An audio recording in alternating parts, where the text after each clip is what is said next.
You can hear the frogs croaking. What that means is that they're horny as hell and they're having sex. So today is March 30th.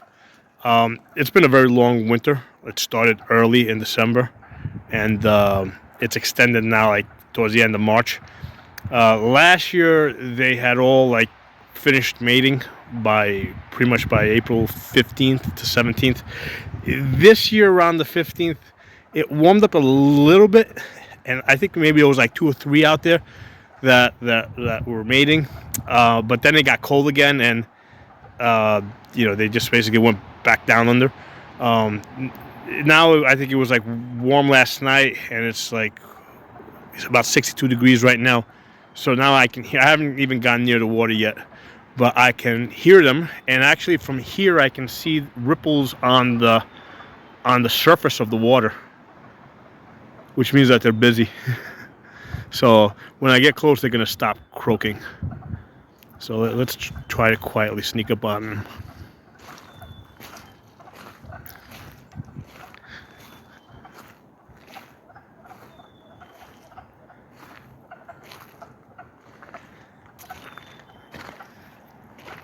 I like to keep track of this every year. They saw me. So yeah, you can see the frog. The goldfish are out too. The goldfish really like this weather. You see the frog's just laying right there. You go. He's swimming away. I wonder what the temperature of the water is. Pull out the thermometer. Yeah. It looks like it is. Wow, it's only 41 degrees. That's actually what it was on the 17th, around the 15th, 17th when they were first started mating. But I guess it's been a little bit more consistent for a little bit longer. But yeah, they're busy. Hey, you can see the goldfish right there. They're all near. Not all of them, but there's a few near. We'll walk down the other end of this pond. There's a 5,500 gallon pond when it's full. So these are, you see these sacks over here? Those are the eggs that have been laid. They go all the way out to there. So those are the egg sacs from the earlier frogs that had bred. Let's see if I can give you guys a little close up there. See those? Yeah, those are the frog egg sacs. So that was just like 3 or 4 of them that were breeding. That had bred like 2 weeks earlier. So now with all these with these other frogs breeding, I mean, there's gonna be a lot more of those sacks, and like each of those sacks probably has like maybe 50 to 100 eggs. So they will typically lay like, I'll typically get about 2,000 to 3,000 tadpoles. A very small percentage actually survive to become frogs. Yeah, there's a nice frog right there. Right, hanging out, waiting for me to go away. Once in a while, I'll actually catch them where like they're actually on top of each other. They'll stop moving when I come close, but they kind of like lock together. So yeah, the fish, like the goldfish, have come near the top. So we're gonna start seeing. You guys are gonna start seeing some more goldfish videos in the coming weeks as it gets a little bit warmer. Once the water temperature gets up to about 60 degrees, they'll start swimming around and they'll start breeding. Last year they were breeding when the water temperature was about 60 degrees. Right now at like 41 degrees, they're not moving around a whole lot. They're just sitting there waiting for it to get warmer. They haven't eaten really since September because they're cold-blooded, and they can't break down the food until unless it warms up to about 60 degrees.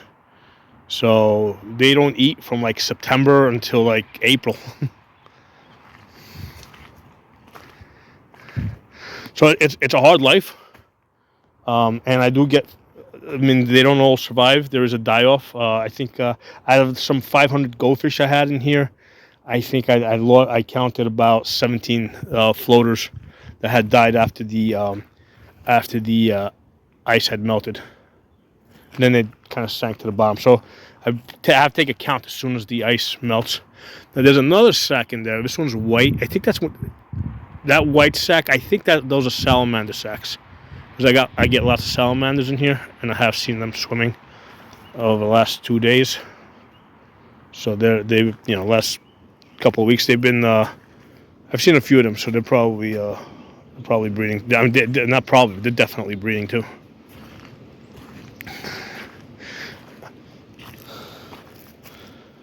I don't see any other goldfish near the top. A few days ago, they were mostly on this side. But yeah, most of them are still at the bottom, waiting for it to get a little bit warmer.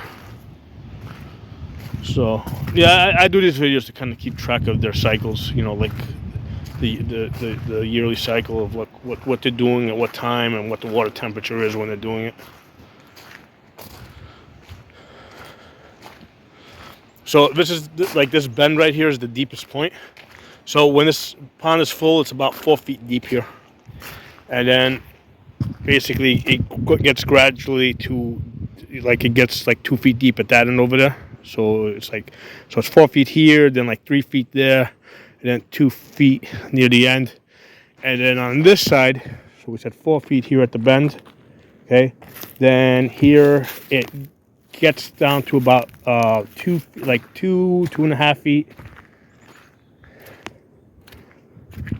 Then here it gets a little bit deeper. So here it's like 3 feet deep till it gets to about here. And then from here on out, it's about 2 feet from like here to about here, about 2 feet. And then that's usually about, from here back, it's about 1 foot deep. So that's, and then it's like something like 8 feet wide here.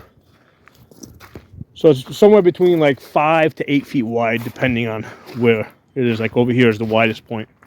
So it's about 8 feet wide over here. So yeah, it's about 5,500 gallons that I've estimated. All right, hope you guys enjoyed the video. Talk to y'all soon. Drop some comments if you like pond videos.